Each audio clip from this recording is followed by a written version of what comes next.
তো বন্ধুরা দেখো আজকে আমাদের দুপুরের মেনু কি কি হয়েছে।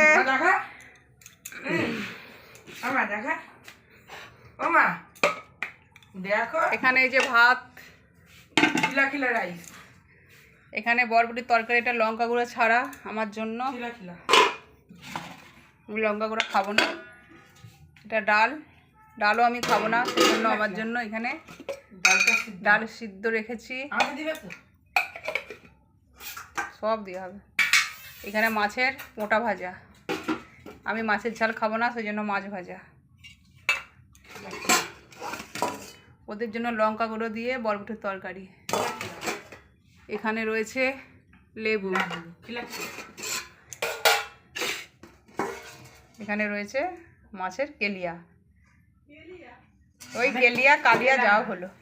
তো আজকে দুপুরে এটা আমাদের মেনু আমাদের দুপুরের মেনু। তো এটা দিয়ে আজকে আমাদের দুপুরে খাওয়াটা সারবো। টাটা।